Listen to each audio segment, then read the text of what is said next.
എല്ലാവർക്കും നമസ്കാരം. അപ്പോൾ നമ്മൾ ഇന്ന് പറയാൻ പോകുന്ന വിഷയം pH ബൂസ്റ്റർ, അതായത് SPCയുടെ pH ബൂസ്റ്ററിനെ കുറിച്ചാണ്. pH എന്ന് പറഞ്ഞു കഴിഞ്ഞാൽ ആക്ച്വലി എന്താണെന്ന് മനസ്സിലാക്കണം. pH എന്ന് പറഞ്ഞു കഴിഞ്ഞാൽ potential of hydrogen. Potential of hydrogen എന്നുള്ളതിൻ്റെ ഷോർട്ട് ഫോമാണ് pH. അപ്പോൾ pH എന്ന് പറഞ്ഞു കഴിഞ്ഞാൽ സത്യത്തിൽ അതൊരു അളവുകോലാണ്. അതിനകത്ത് 0 മുതൽ 14 വരെ അടയാളപ്പെടുത്തിയിരിക്കുന്ന ഒരു അളവുകോലാണ്. അപ്പോൾ അതിനെക്കുറിച്ച് അത്രയൊക്കെ നിങ്ങൾ മനസ്സിലാക്കിയാൽ മതി. അതിനകത്തെ 7 ആണ് സെൻട്രൽ നില, 7 ആണ് ന്യൂട്രൽ നില. 7ൽ നിന്ന് താഴോട്ട് പോകും തോറും സബ്സ്റ്റൻസുകളുടെ അമ്ലത്വം കൂടിക്കൂടി വരും. 7ൽ നിന്ന് മുകളിലേക്ക് പോകും തോറും, ഞാൻ പറഞ്ഞല്ലോ 14 വരെയാണ്, അതിൻ്റെ ക്ഷാരഗുണം കൂടിക്കൂടി വരും.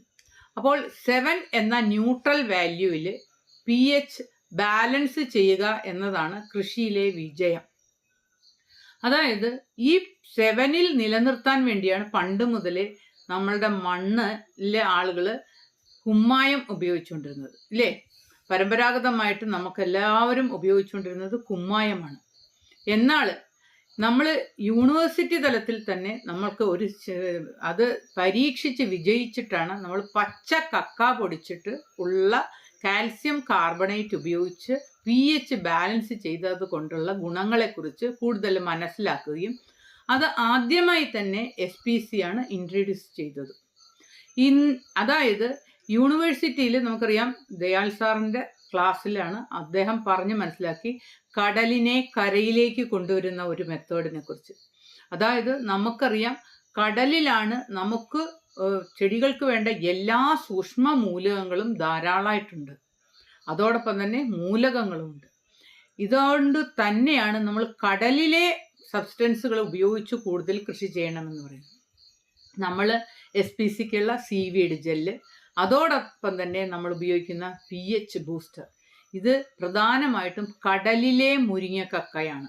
കടലിലെ മുരിങ്ങക്കക്ക പച്ചയ്ക്ക്, അതായത് ചൂളയിലൊന്നും വെക്കാതെ പച്ചയ്ക്ക് പൊടിച്ചെടുത്ത് അതിനകത്തേക്ക് കാൽസ്യം കാർബണേറ്റ് ആണ് ഞാൻ പറഞ്ഞ ഈ പച്ച കക്കാപ്പൊടി, അതിൻ്റെ അകത്തേക്ക് കാർബണും അതോടൊപ്പം തന്നെ ഞാൻ നേരത്തെ പറഞ്ഞ സീവീഡ് ജെല്ലും ഹ്യൂമിക്കും എല്ലാം ആവശ്യത്തിന് ചേർത്ത് ഒരു പ്രപ്പോർഷനിലാക്കി ഉണ്ടാക്കിയ ഒരു പ്രോഡക്റ്റാണ് SPC pH ബൂസ്റ്റർ. അതുകൊണ്ട് തന്നെ ഈ pH ബൂസ്റ്റർ മാത്രം നമ്മൾ പെട്ടെന്നൊരു ചെടികളിലേക്ക് അല്ലെങ്കിൽ മണ്ണിലേക്ക് കൊടുക്കുമ്പോൾ പെട്ടെന്ന് പ്രകടമായ വ്യത്യാസം 2 ആഴ്ചയ്ക്കുള്ളിൽ തന്നെ കാണാൻ സാധിക്കുന്നു. അത് എന്തുകൊണ്ടെന്നാന്ന് പറഞ്ഞു കഴിഞ്ഞാൽ, ഞാൻ പറഞ്ഞ പോലെ അത് കടലിലുള്ള എല്ലാ മൂലകങ്ങളും പെട്ടെന്ന് കിട്ടത്തക്ക രീതിയിൽ, അതായത് കാർബണും അതോടൊപ്പം തന്നെ സൂക്ഷ്മ മൂലകങ്ങളും അതുപോലെ തന്നെ ഈ കാൽസ്യം കാർബണേറ്റും അതിനകത്ത് മഗ്നീഷ്യവും എല്ലാം പെട്ടെന്ന് ചെടിക്ക് കിട്ടുന്നത് കൊണ്ടാണ് ഇങ്ങനെ. എന്നാലൊരു വെറും കക്കാപ്പൊടി മാത്രം കൊടുക്കുന്നതുകൊണ്ട് ഇതുപോലെയുള്ള ഗുണം കിട്ടത്തില്ല കേട്ടോ. കാരണം അതിനകത്ത് ജസ്റ്റ് കാൽസ്യം കാർബണേറ്റ് ഉള്ളി, എന്നാലും നമ്മളിതിനകത്ത് കാർബൺ ഉണ്ട്, അതോടൊപ്പം തന്നെ ഹ്യൂമിക് ഉണ്ട്, അതോടൊപ്പം തന്നെ സീവീഡ് ജെല്ല് ചേർക്കുന്നുണ്ട്, മഗ്നീഷ്യവും ചേർക്കുന്നുണ്ട്. ഇതെല്ലാം അതിൻ്റേതായ പ്രപ്പോർഷനിൽ, ഞാൻ പറഞ്ഞല്ലോ യൂണിവേഴ്സിറ്റിയിൽ പഠിച്ചിറങ്ങിയത് കൊണ്ട് തന്നെ അത് ഒരു ചെടിക്ക് വേണ്ട മൂലകങ്ങൾ എത്ര അളവിൽ എന്തോരം വേണം എന്നെല്ലാം മനസ്സിലാക്കി ദയാൽ സാറിൻ്റെ മേൽനോട്ടത്തിൽ ഉണ്ടാക്കുന്നതാണ് SPC pH ബൂസ്റ്റർ. അതുകൊണ്ട് തന്നെ അതിനത്ര തന്നെ ഗുണമുണ്ട്. അപ്പോൾ ഞാൻ നേരത്തെ പറഞ്ഞു, നമ്മൾ പരമ്പരാഗതമായിട്ട് ഉപയോഗിച്ചുകൊണ്ടിരുന്ന എന്താണ്? കുമ്മായം അഥവാ കാൽസ്യം ഹൈഡ്രോക്സൈഡ്. ഈ കാൽസ്യം ഹൈഡ്രോക്സൈഡ് ഉപയോഗിക്കുന്നത്, അതായത് കാൽസ്യം ഓക്സൈഡാണ്, നമുക്ക് അതിനകത്തേക്ക് നമ്മൾ വെള്ളം ചേർത്താണ് കാൽസ്യം ഹൈഡ്രോക്സൈഡ് ആവുന്നത്. അത് നമ്മൾ ഉപയോഗിക്കുമ്പോൾ ഒത്തിരി പ്രശ്നങ്ങളുണ്ട്. ഇതാണ് നമ്മൾ യൂണിവേഴ്സിറ്റിയിൽ ആദ്യമായി നമ്മളെ പഠിപ്പിക്കുന്നത്. എന്തൊക്കെയാണ് അതിൻ്റെ ദൂഷ്യങ്ങൾ എന്നുകൂടി നമുക്ക് മനസ്സിലാക്കേണ്ടിയിരിക്കുന്നു. ഏറ്റവും പ്രധാനമായ ഒരു പ്രശ്നം, നമ്മൾ മണ്ണിലേക്ക് കുമ്മായം ഇട്ടുകൊടുക്കുമ്പോൾ ആദ്യത്തെ പ്രശ്നം, ഓൾറെഡി മണ്ണിൽ കുറേ വളം ഉണ്ടാകും, ഇല്ലേ? നമ്മളുടെ മണ്ണിൽ സാധാരണ എല്ലാ ജൈവാംശവും വളവും ധാരാളം ഉണ്ട്. ആ ഉള്ളതെല്ലാം നിർവീര്യമായി പോകുന്നു. അതാണ് ഏറ്റവും പ്രധാനമായിട്ട് ആദ്യത്തെ പ്രശ്നം. രണ്ടാമത്തെ പ്രശ്നം, നമ്മൾ ഈ ഒരു വളം ഇടാനായിട്ട്, നമ്മൾ ഈ കുമ്മായം ഇട്ട ശേഷം ഒരു വളം ഇടാനായിട്ട് 15 ദിവസം വെയിറ്റ് ചെയ്യണം. അപ്പോൾ ഒരു പക്ഷേ കാലാവസ്ഥ മാറിയിരിക്കും. മൂന്നാമത്തെ കാര്യം, നമ്മൾ ഇത് മണ്ണിലേക്ക് ഇടുമ്പോൾ മണ്ണിര ഉൾപ്പെടെ സകല സൂക്ഷ്മ ജീവികളും ചത്തുപോകും. നാലാമത്തെ കാര്യം, ഇത് നമ്മൾ മണ്ണിലേക്ക് ഇടുമ്പോൾ നമുക്കറിയാം കാൽസ്യം കാർബണേറ്റ് നമ്മൾ മണ്ണ്, അതായത് പച്ചക്കക്കാപ്പൊടി നമ്മൾ കൈകൊണ്ട് തൊട്ടാൽ അതിന് തണുപ്പാണ്. എന്നാൽ ഈ കുമ്മായം കൈകൊണ്ട് നമുക്ക് തൊടാൻ പറ്റുമോ? അത് ചൂടാണ്. ഇത് നമ്മൾ മണ്ണിലേക്ക് ഇടുമ്പോൾ മണ്ണിലുള്ള ഈ ചെറിയ ചെറിയ വേരുകളുണ്ട്, ചെടികളുടെ വേരുകൾ, അവയ്ക്ക് പൊള്ളലേൽക്കുകയും അതോടൊപ്പം തന്നെ അവിടെ പൊട്ടൽ വരികയും നമുക്കറിയാം ഒരു പൊട്ടിയ ഭാഗത്തു കൂടിയാണ് പെട്ടെന്ന് ഫംഗസ്, വൈറസ്, ബാക്ടീരിയ ഇവയെല്ലാം ചെടികളിലേക്ക് കയറാനായിട്ടുള്ള ഒരു സാഹചര്യം. അപ്പോൾ പെട്ടെന്ന് തന്നെ അവിടെ കൂടി ഒരു ഫംഗസ് കയറുകയും പെട്ടെന്ന് ഉണങ്ങിപ്പോയും. പിന്നെ വേറൊരു പ്രശ്നം, നമ്മളിത് അളവിൽ കുറച്ച് കൂടുതലിട്ടാൽ ചെടി തന്നെ നശിച്ചു പോകും. എന്നാൽ നമ്മളുടെ കാൽസ്യം കാർബണേറ്റ് അഥവാ പച്ച കക്കാപ്പൊടി ഇട്ടാൽ എത്ര കൂടുതലിട്ടാലും ചെടികൾക്കൊന്നും സംഭവിക്കുന്നില്ല. രണ്ടാമത്തെ കാര്യം, നമ്മൾ 15 ദിവസമൊന്നും വെയിറ്റ് ചെയ്യേണ്ട, കാരണം വളത്തിൻ്റെ കൂടെ തന്നെ ഇടാം. മൂന്നാമത്തെ കാര്യം, ഇത് തണുപ്പായതുകൊണ്ട് തന്നെ വേര് വെന്തു പോകുന്നില്ല. നാലാമത്തെ കാര്യം, മണ്ണിര ഉൾപ്പെടെ സകല സൂക്ഷ്മജീവികളും നമുക്ക് അവിടെ വളർത്താൻ സാധിക്കുന്നു എന്നുള്ളതാണ്. അഞ്ചാമത്തെ കാര്യം, നമുക്കറിയാം ഇത് ഉപയോഗിക്കുമ്പോൾ ഒന്നും നിർവീര്യമായി പോകാതെ തന്നെ ആ ഉള്ള വളം അവിടെ തന്നെ കിടക്കുകയും കൂടുതൽ അവിടെ മണ്ണിര സൂക്ഷ്മ ജീവികളെല്ലാം വളരുകയും മണ്ണിൽ നമുക്ക് സൂക്ഷ്മ മൂലകങ്ങൾ കിട്ടുകയും ചെയ്യുന്ന ഒരു സാഹചര്യം വരും. പിന്നെ ഇപ്പോൾ ചിലർ ചോദിക്കും, ഇപ്പൊ pH കുറഞ്ഞ മണ്ണിലും ഞങ്ങളുടെ ചെടികളൊക്കെ വളരുന്നുണ്ടല്ലോ, പിന്നെ എന്താ കുഴപ്പം? ഒരുപക്ഷെ വളരാം.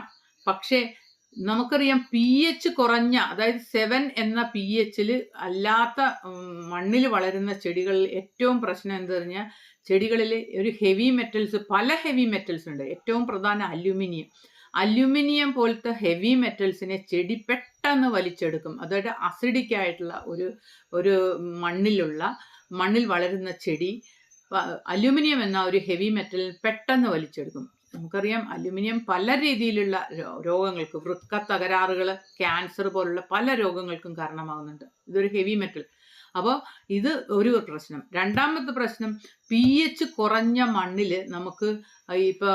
നമുക്ക് വേണ്ട മൂലകങ്ങൾ നൈട്രജൻ, ഫോസ്ഫറസ്, പൊട്ടാസ്യം ഇതൊന്നും ചെടിക്ക് വലിച്ചെടുക്കാൻ പറ്റാത്ത ഒരവസ്ഥ. അതൊരു കോമ്പൗണ്ട് ആയിട്ട് കിടക്കും.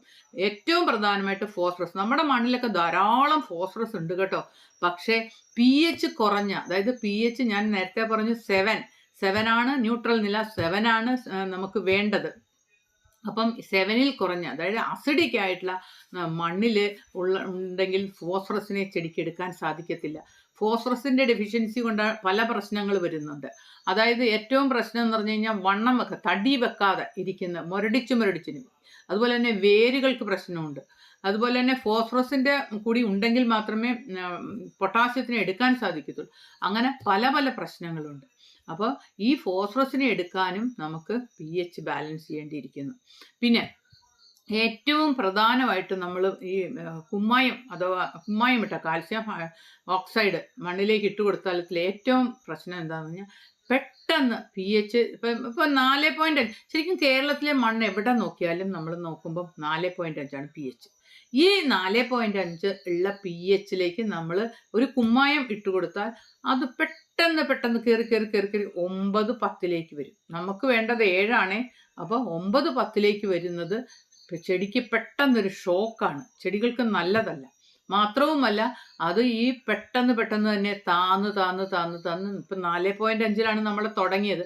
ആ 4.5 തന്നെ വന്നിരിക്കുക. ഏതാണ്ട് ഒരു 40-45 ദിവസത്തേക്കുള്ള ഒരു അത്രയും നാളോട് കത്തരുത്. അതായത് അത് കയറി നമുക്ക് വേണ്ടതിനേലും കൂടുതലാകുകയും കുറഞ്ഞ് എത്രയിലാണോ ഉണ്ടായിരുന്നോ അതിൽ വന്നിരിക്കും. എന്നാൽ കാൽസ്യം കാർബണേറ്റ് അഥവാ നമ്മുടെ SPC pH ബൂസ്റ്റർ ഇട്ട് കൊടുത്താൽ ഇത് ഗ്രാജുവൽ ആയിട്ടാണ് കൂടുന്നത്. മനസ്സിലായോ? ഞാൻ പറഞ്ഞല്ലോ 2 ആഴ്ചയെങ്കിലും പിടിക്കും നമ്മൾ ഇട്ട് കഴിഞ്ഞാൽ അതൊന്ന് കാണാൻ തുടങ്ങാൻ തന്നെ. അങ്ങനെ ഗ്രാജുവലായിട്ട് കൂടി അത് 7-ലെത്തും. 7-ലായിക്കഴിഞ്ഞാൽ അത് 7 തന്നെ നിലനിൽക്കും. മാത്രവുമല്ല എപ്പോഴാണോ മണ്ണിൻ്റെ pH കുറയുന്നത് അപ്പോൾ മാത്രം നമ്മൾ ഇട്ട് കൊടുത്തിരിക്കുന്ന ആ മണ്ണിലുള്ള കാൽസ്യം കാർബണേറ്റ് പ്രവർത്തിക്കും. അല്ലാത്തപ്പോൾ അത് മണ്ണിൽ തന്നെ കിടക്കും. അതുകൊണ്ടാണ് PH ബൂസ്റ്ററിൽ നിങ്ങൾ നോക്കുമ്പോൾ അറിയാൻ സാധിക്കുന്ന ഒരു കാര്യം, അതിൻ്റെ ഗ്രാന്യൂൾ, അതായത് പല പല പല, അതായത് നല്ല ഡസ്റ്റ് ആയിട്ടുള്ളത് കാണും, കുറച്ചുകൂടി പൊടി കുറഞ്ഞത്, കുറച്ചുകൂടി വലുത്, അങ്ങനെ പല പല പല രീതിയിലുള്ളതായിരിക്കും. കാരണം എന്താണ് അങ്ങനെ കൊടുക്കുന്നതെന്ന് പറഞ്ഞാൽ, അത് ശരിക്കും പലരും ചോദിക്കും പൊടിയാതെ കിടക്കുന്നെന്ന്. അത് പൊടിയാതെ കിടക്കുന്നതല്ല, അത് അങ്ങനെ തന്നെ ഇടുന്ന, അതിനൊക്കെ കാരണമുണ്ട്. അതായത് ഏറ്റവും പൊടിയായിട്ടുള്ള പോർഷൻ ആദ്യമേ മണ്ണിനോട് ചേരും, മനസ്സിലായോ? രണ്ടാമത് അത് PH എപ്പോഴാണോ കുറയുന്നത് അപ്പം ആ രണ്ടാമത്തെ പോർഷനിൽ ഉള്ളതുമായിട്ട് പ്രവർത്തിക്കും. അത് കഴിഞ്ഞിട്ട് അത് അടുത്തത്, അങ്ങനെ അങ്ങനെ നമുക്ക് ഒരു 1-1.25 വർഷം വരെ PH ബാലൻസ് ആയിട്ടിരിക്കും. മാത്രവുമല്ല 7ൽ കൂടത്തുമില്ല, 7ൽ തന്നെ നിലനിൽക്കും. മനസ്സിലായോ? അപ്പോൾ PH ബൂസ്റ്റർ കൊണ്ടുള്ള ഏറ്റവും ഗുണമുള്ള കാര്യങ്ങൾ. അപ്പോൾ ഇത് ഉപയോഗിച്ചാലത്തെ ഏറ്റവും പ്രധാനമായിട്ടുള്ള കാര്യങ്ങൾ, കൂടുന്നില്ല, അത് അതിൽ തന്നെ നിൽക്കുന്നു. മാത്രമല്ല 1-1.25 വർഷം വരെ അത് നിൽക്കുന്നു. മാത്രവുമല്ല അവിടെ ധാരാളം സൂക്ഷ്മജീവികൾ, ശരിക്കും പറഞ്ഞു കഴിഞ്ഞാൽ സൂക്ഷ്മജീവികൾ എന്തിനാണ് എന്ന് പലരും ചോദിക്കും. നമ്മൾ ഇടുന്ന വളത്തെ ഒരിക്കലും ചെടികൾ എടുക്കത്തില്ല, ചെടികൾക്ക് എടുക്കാൻ സാധിക്കത്തില്ല. അതിനെ അയോണുകളാക്കണം. അയോണുകളാക്കുന്നത് ഈ സൂക്ഷ്മജീവികളാണ്. സൂക്ഷ്മജീവികൾ എന്ന് പറഞ്ഞു കഴിഞ്ഞാൽ ഒരു മണ്ണിൽ ധാരാളം വെറൈറ്റി സൂക്ഷ്മജീവികളുണ്ട്.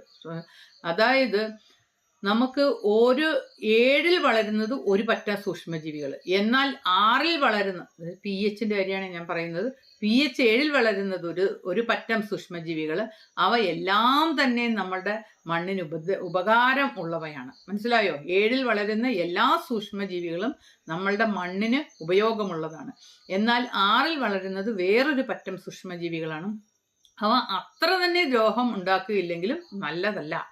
5ൽ വളരുന്നത് ഭയങ്കര ദ്രോഹങ്ങൾ ഉണ്ടാക്കുന്നത്. ഇപ്പം നമ്മുടെ മണ്ണിലൊക്കെ ഉള്ളത് എത്രയാ?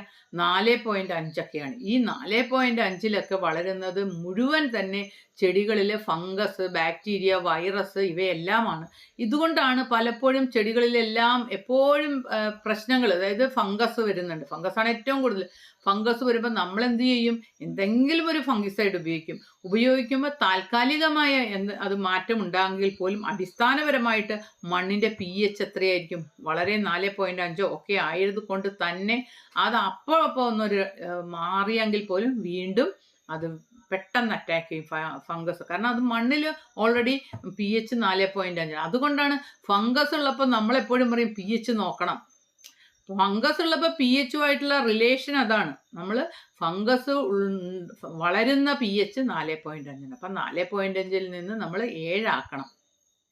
അപ്പോൾ ഇതാണ് PH നമ്മൾ ഏറ്റവും പ്രധാനമായിട്ട് 7 ആക്കണം, 7ൽ തന്നെ മെയിൻറ്റെയിൻ ചെയ്യണം എന്ന് നമ്മൾ ദൃഢമായിട്ട് എപ്പോഴും PH ബാലൻസ് ചെയ്യുന്നത് കൊണ്ടുള്ള ഈ പലപ്പോഴും നമ്മുടെ സൂക്ഷ്മജീവികൾ അത് അവിടെ മണ്ണിലുണ്ടെങ്കിലേ മണ്ണിൻ്റെ ഒരു ഇളക്കം ഉണ്ടാവുള്ളൂ. മനസ്സിലായോ? മണ്ണിൽ പലപ്പോഴും നമ്മൾ യൂണിവേഴ്സിറ്റിയിലൊക്കെ എപ്പോഴും പഠിപ്പിക്കുന്ന ഒരു കാര്യം എന്താ വെച്ചാൽ, മണ്ണ് ഇളക്കുകയല്ല വേണ്ടത്, മണ്ണ് ഇളകുകയാണ് വേണ്ടത്. മണ്ണ് എങ്ങനെയാണ് ഇളകുന്നത്? ഇളകാനായിട്ട് അവിടെ മണ്ണിരകൾ വേണം, സൂക്ഷ്മജീവികൾ വേണം. അവയെല്ലാം, അതായത് ഒരു മണ്ണിൽ ഏറ്റവും താഴെ നിന്ന് മുകളിലേക്ക് പതുക്കെ കയറി വരുന്നു, വീണ്ടും താഴോട്ട് പോകുന്നു, വീണ്ടും വരുന്നു. അങ്ങനെ അത് അങ്ങോട്ടും ഇങ്ങോട്ടും പല തവണ കയറി ഇറങ്ങി മണ്ണിന് ഒരു ഇളക്കം ഉണ്ടാകുന്നു. ഇങ്ങനെ ഇളകുന്നതുകൊണ്ടുള്ള 2-3 ഗുണങ്ങൾ പറയട്ടെ. ഏറ്റവും പ്രധാനമായിട്ടുള്ള ഗുണം, വേരുകൾക്ക് നല്ല ഓട്ടം കിട്ടും ഇളകിയ മണ്ണ്. രണ്ടാമത്തെ കാര്യം എന്താണ്? സൂക്ഷ്മജീവികൾക്ക് ഇളകിയ മണ്ണിൽ വളരാനായിട്ടുള്ള ഒരു സാഹചര്യം ഉണ്ട്. മൂന്നാമത്തെ കാര്യം, മണ്ണിൽ വെള്ളത്തെ പിടിച്ചു വെക്കാനുള്ള ഒരു കഴിവുണ്ട്. നമുക്കറിയാം, ഒരു കല്ല് പോലിരിക്കുന്ന മണ്ണിലേക്ക് നമ്മൾ വെള്ളം ഒഴിച്ചു കൊടുത്താൽ പെട്ടെന്ന് അത് ഒഴുകിപ്പോവും. എന്നാൽ അവിടെ ഒരു ഇളക്കമുള്ള മണ്ണിലേക്ക് ഇട്ട് കൊടുത്താൽ എന്താ വ്യത്യാസം? ശ്രദ്ധിച്ചിട്ടുണ്ടോ? സ്പോഞ്ച് പോലെ ഇരിക്കും. മണ്ണ് തന്നെ ഒരു സ്പോഞ്ച് പോലെ ആ വെള്ളത്തെ അങ്ങോട്ട് മണ്ണിലേക്ക് ഇറങ്ങി ചെന്ന് അത് വെള്ളത്തെ പിടിച്ചു വെക്കാനുള്ള ഒരു കഴിവ് കിട്ടും. ഇതെല്ലാം സാധ്യമാകുന്നത് നമ്മൾ SPCയുടെ PH ബൂസ്റ്റർ എന്ന ഒരു പ്രോഡക്റ്റ് ഇട്ട് കൊടുക്കുമ്പോൾ മാത്രം കിട്ടുന്ന ഗുണങ്ങളാണ്. അപ്പോൾ ഇതൊക്കെയാണ് ഏറ്റവും പ്രധാനമായിട്ട് നമ്മൾ SPC PH ബൂസ്റ്ററിൻ്റെ ഇതും നമ്മളുടെ കുമ്മായവും തമ്മിലുള്ള വ്യത്യാസം. അപ്പോൾ ഈ PH ബൂസ്റ്ററിൻ്റെ ന്യൂട്രീഷൻ വാല്യൂ എന്ന് പറഞ്ഞു കഴിഞ്ഞാൽ 104%. അത് ഓരോന്നിനും ഓരോ ന്യൂട്രീഷൻ വാല്യൂ ഉണ്ട്. അത് 104%. അപ്പോൾ ഇതിനകത്ത് അടങ്ങിയിരിക്കുന്നത് ഞാൻ നേരത്തെ പറഞ്ഞത് കാൽസ്യം കാർബണേറ്റ്, മഗ്നീഷ്യം, അതോടൊപ്പം തന്നെ കാർബൺ പ്രധാനം. പിന്നെ അതോടൊപ്പം തന്നെ ഞാൻ പറഞ്ഞ സീവീഡ് ജെൽ ചേർക്കുന്നതുകൊണ്ട് തന്നെ പലതരത്തിലുള്ള എല്ലാ തരത്തിലുള്ള സൂക്ഷ്മ മൂലകങ്ങൾ, നമുക്ക് ഒരുപാട് സൂക്ഷ്മ മൂലകങ്ങൾ വേണം. അതെല്ലാം തന്നെ ഞാൻ നേരത്തെ പറഞ്ഞു, കടലിനെ കരയിലേക്ക് കൊണ്ടുവരുന്ന ഒരു മെത്തേഡാണ് നമ്മളുടെ ഈ pH ബൂസ്റ്റർ ഇടുന്നത് കൊണ്ട് നമുക്ക് കിട്ടുന്നത്. അപ്പം ഏറ്റവും സൂക്ഷ്മജീവികൾ വളരാനുള്ളൊരു സാഹചര്യമാണെന്നോ, അതോടൊപ്പം തന്നെ മണ്ണിലെ ഹെവി മെറ്റൽസിനെ ചെടികൾ വലിച്ചെടുക്കാതിരിക്കാനുള്ളൊരു സാഹചര്യം ഉണ്ടാകുന്നു. അതോടൊപ്പം തന്നെ ഈ അയോണുകളായിട്ട്, അതായത് ചെടികളിലെ അയോണുകളാക്കാൻ പറ്റിയ സൂക്ഷ്മജീവികൾക്ക് അവിടെ വളരുകയും മണ്ണിൽ നല്ല സ്പോഞ്ച്, അതായത് മണ്ണിൽ നല്ല രീതിയിലുള്ള ഇളക്കം ഉണ്ടാക്കുവാനും നമ്മൾ SPC pH ബൂസ്റ്റർ ഉപയോഗിക്കുന്നത് കൊണ്ട് സാധ്യമാകുന്നു. ഏറ്റവും പ്രധാനം pH 7 തന്നെ നിലനിർത്തും. അത് ഏത് കൃഷിയിലെ വിജയം 7 ആക്കുക എന്നുള്ളതാണ്. വെള്ളത്തിൻ്റെ pH പോലെ തന്നെ വെള്ളത്തിൽ നല്ല രീതിയിൽ മത്സ്യത്തിന് വളരാൻ pH 7 ആയിരിക്കണം. മനുഷ്യന് ശരീരത്തിൻ്റെ രക്തത്തിൻ്റെ pH 7.35-നും 7.45-നും ഇടയ്ക്കാണ്. കാരണം അല്ലെങ്കിൽ അത് സ്റ്റെബിലൈസ് ചെയ്യാൻ വേണ്ടി നമ്മുടെ രക്തം ഒരു ബഫർ സൊല്യൂഷനാണ്. അത് സ്റ്റെബിലൈസ് ചെയ്യാനായിട്ടാണ് നമ്മുടെ പല്ലിൽ നിന്നും എല്ലിൽ നിന്നും എല്ലാം കാൽസ്യത്തെ ബോഡി തന്നെ വലിച്ചെടുത്ത് നമ്മുടെ ബ്ലഡ് ഒരു ബഫർ സൊല്യൂഷനാക്കി മെയിൻറ്റെയിൻ ചെയ്യുന്നത്. അതുകൊണ്ടാണ് നമുക്ക് ക്യാവിറ്റി, പല്ലിന് കേട്, അതോടൊപ്പം തന്നെ മുട്ടുവേദന അതുപോലെയൊക്കെ വരുന്നത്. കാൽസ്യത്തിൻ്റെ ഡെഫിഷ്യൻസി, അതായത് pH ബാലൻസ് ചെയ്യാനായിട്ട് ബോഡി അത് തന്നെ ട്രൈ ചെയ്യുന്നത് കൊണ്ടാണ്. അപ്പം ഇതൊക്കെയാണ് ഏറ്റവും പ്രധാനമായിട്ട് pH ബൂസ്റ്റർ മണ്ണിലേക്ക് ഉപയോഗിക്കുന്നത് കൊണ്ടുള്ള ഗുണങ്ങൾ.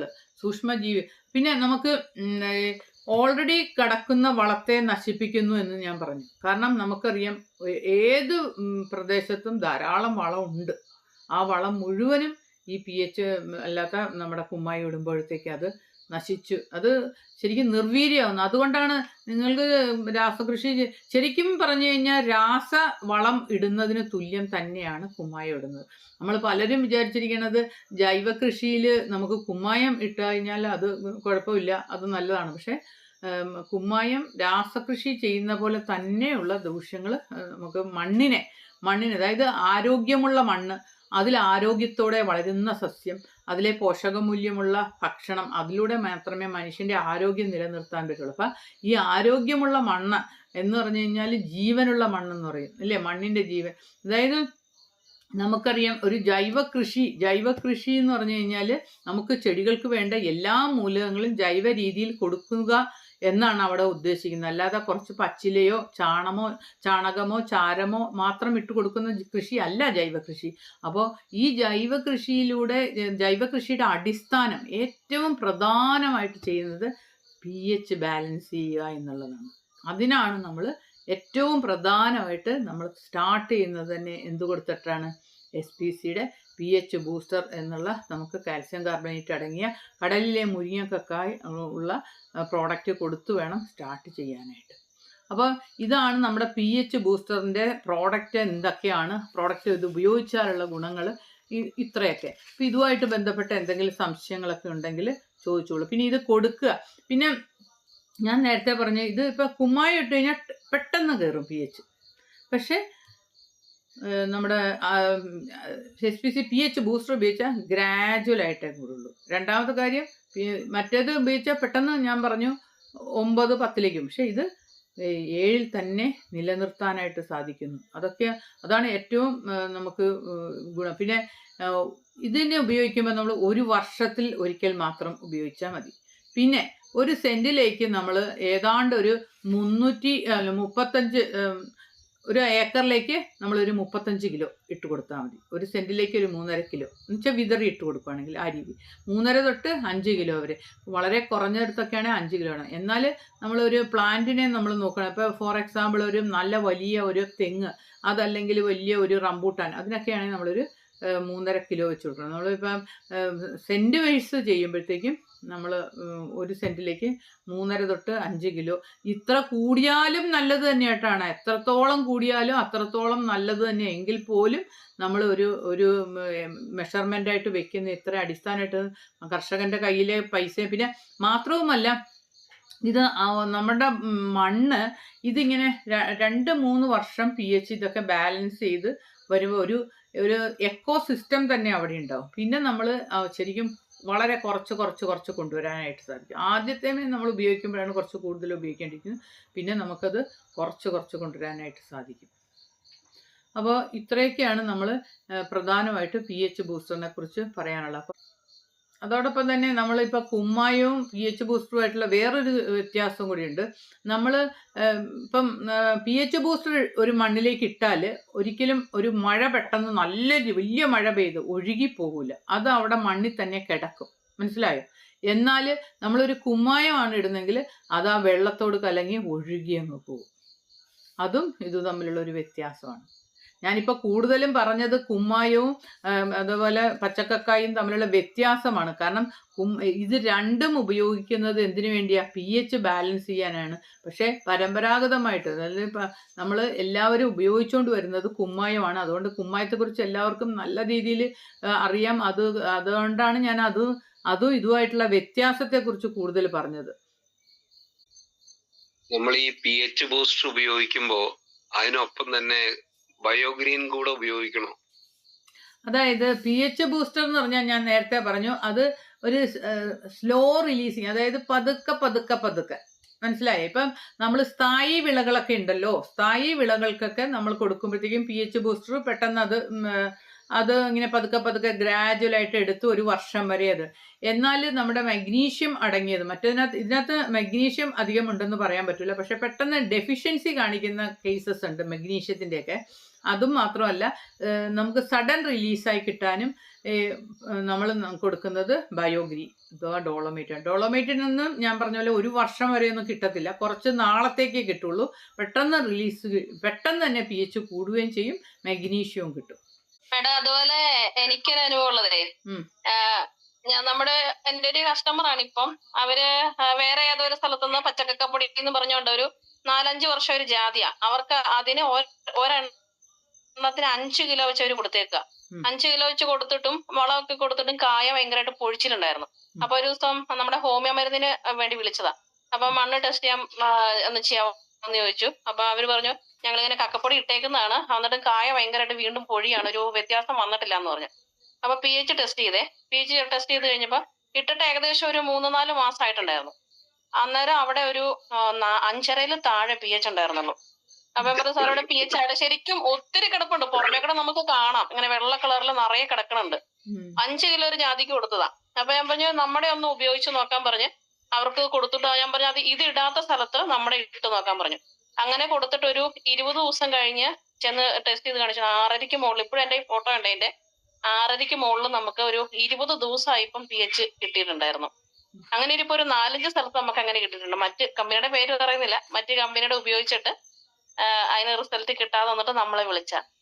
അതെ, ഞാനതാ പറഞ്ഞത്, രണ്ടാഴ്ച നമ്മളൊരു വെയിറ്റിംഗ് പീരീഡ് ആയിട്ട് പറയുന്നുണ്ട്. അത് കഴിഞ്ഞ് കൊടുക്കുമ്പോൾ നല്ല റിസൾട്ട്, അതിൽ 7 തന്നെ മെയിൻറ്റെയിൻ ചെയ്യാനും പറ്റുന്നുണ്ട്.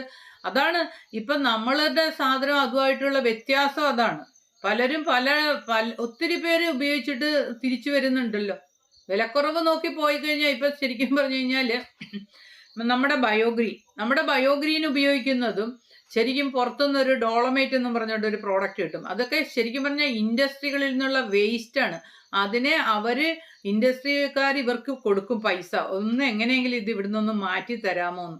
അങ്ങനെ കൊടുക്കുന്ന സാധനമാണ് ഇവിടെ. ഇതുപോലെ കൃഷിഭവൻ പോലും പലയിടത്തും ഇതുപോലെ നമ്മുടെ ഡോളമൈറ്റ് എന്നും പറഞ്ഞിട്ട് കൊടുക്കുന്നത്. പക്ഷേ നമ്മുടെ ഇപ്പം അതും കാൽസ്യം മഗ്നീഷ്യം കാർബണേറ്റ് എന്നാണ് അതിൻ്റെ രാസനാമം. അത് ശരിക്കും പറഞ്ഞു കഴിഞ്ഞാൽ ഇടുമ്പോൾ തന്നെ ഒരു നരച്ചിരിക്കുന്ന, അതായത് മഞ്ഞച്ചിരിക്കുന്ന ഏത് ചെടിയുടേക്കും ഇടുമ്പോൾ തന്നെ പെട്ടെന്ന് അത് മഗ്നീഷ്യത്തിനെ എടുത്തിട്ട് നല്ല പച്ചപ്പ് വരുന്നുണ്ട്. കാൽസ്യം മഗ്നീഷ്യം, അതാണ് ഞാൻ പറഞ്ഞത്. ഇപ്പൊ കാൽസ്യത്തിന്റെ ഒരു 1.25 വർഷം. അപ്പൊ ഈ കാൽസ്യം എന്ന് പറയുന്നത് ശരിക്കും ചെടികളുടെ സെല്ലുകൾ, അതായത് ചെടികളുടെ ഇങ്ങനെ കോശഭിത്തിക്ക് കട്ടി കൂട്ടാനായിട്ട് വേണ്ട ഒരു മൂലകമാണ്. അപ്പം നമ്മൾ ഈ pH ബൂസ്റ്റർ കൊടുക്കുന്നത് വഴി അതും കിട്ടും. പിന്നെ അതോടൊപ്പം തന്നെ വേരുകൾ നല്ല രീതിയിൽ വളരാനും ഇതിൻ്റെ ഡെഫിഷ്യൻസി കാണാനായിട്ട് പറ്റുന്നത് നമുക്ക് ഇപ്പം വാഴയുടെ അകത്തൊക്കെയാണെങ്കിൽ കൂമ്പല തുറന്നു വരാതെ ഇങ്ങനെ ചുരുങ്ങിയിരിക്കും. അതുപോലെ തന്നെ സാധാരണ ഇലകളുടെ അരിക് ഭാഗത്ത് നമുക്കൊരു കരിച്ചിൽ പോലെ വരാം. ഇപ്പം നെല്ലിൻ്റെയൊക്കെ നമ്മൾ നോക്കുമ്പോൾ അറിയാം, അരികിൽ ഒരു കരിച്ചിൽ പോലെ വരിക. അതോടൊപ്പം തന്നെ വളർച്ചക്കുറവ്, കാൽസ്യത്തിൻ്റെ. അതോടൊപ്പം തന്നെ ഏറ്റവും പ്രശ്നം കാൽസ്യത്തിൻ്റെ ഡെഫിഷ്യൻസി കൊണ്ട് വരുന്നത് ഒന്നാണ് ഈ തണ്ട് തുരപ്പൻ. സെല്ലുകൾക്ക് കട്ടിയില്ലാതെ വരുന്നു അതുകൊണ്ട് തന്നെ. പിന്നെ ഏറ്റവും പ്രൊഡക്ഷൻ വളരെയധികം കുറയുന്നു. ഇപ്പം തെങ്ങിനൊക്കെ ആണെങ്കിലും നമുക്ക് നോക്കുമ്പോൾ അറിയാം, അതിനകത്ത് pH കുറഞ്ഞ ഒരു മണ്ണിൽ നിൽക്കുന്ന ഒരു തെങ്ങിലെ തേങ്ങ വളരെ കുറവായിരിക്കും. അതുപോലെ തന്നെ നമുക്കറിയാം ഫാളിങ്, അതായത് പൊഴിച്ചിലുണ്ടാവും. അതുപോലെ എല്ലാ ചെടികളിലും അതെ. കാൽസ്യം എന്ന് പറഞ്ഞു കഴിഞ്ഞാൽ ഏറ്റവും കൂടുതൽ വേണ്ട ഒന്ന് തന്നെയാണ്. കാര്യം പറഞ്ഞാൽ ഇത് പറയുമ്പോഴത്തേക്കും സെക്കൻഡറി ന്യൂട്രീഷ്യൻസിലാണ് വരുന്നത് കാൽസ്യം, മഗ്നീഷ്യം ഒക്കെ. പക്ഷേ ഇത് നമുക്ക് എപ്പോഴും ഫസ്റ്റിൻ്റെ തന്നെ വരേണ്ടതാണ്. പക്ഷേ അല്പം കുറവ് മതിയുള്ളത് കൊണ്ടാണ് സെക്കൻഡിലേക്ക് വരുന്നത്. അത്ര തന്നെ ഇമ്പോർട്ടൻ്റ് ആയിട്ടുള്ള ഒന്നാണ്. പിന്നെ വേണം ഞാൻ മനസ്സിലാക്കിയിടത്തോളം ഈ കക്കപ്പൊടിക്ക്, അതായത് പച്ചക്കക്കയ്ക്ക് ഒരു പ്രത്യേകത, ഇതൊരു സെൽഫ് ന്യൂട്രലൈസിങ് മെറ്റീരിയൽ ആണ്. അതായത് മണ്ണ് ഓട്ടോമാറ്റിക് ആയിട്ട് അസിഡിക് ആകുമ്പോൾ ഈ പച്ചക്കക്ക മണ്ണിലുണ്ടെങ്കിൽ തനിയെ പൊടിഞ്ഞ് ആ ഒരു pH-നെ ഓട്ടോമാറ്റിക്കലി 7ലേക്ക് അത് പതിയെ എത്തിക്കും. അത് കഴിയുമ്പോൾ ഈ പൊടിയുന്ന തനിയെ നിൽക്കും. പക്ഷെ നേരെ മറിച്ച് കുമ്മായ ഡോളോമെന്റിന് ഈ ഒരു പ്രത്യേകതയില്ല. ഇവര് കുമ്മായ ഡോളോമെന്റിലെ മണ്ണിൽ വർക്ക് ചെയ്യുമ്പോൾ ചിലപ്പോൾ ഇത് pH 7 ക്രോസ് ചെയ്ത് ആൽക്കലി ആയി പോകും. ആൽക്കലൈൻ ആവും. അതാ ഞാൻ പറഞ്ഞ 9-10ലേക്ക് പോകും.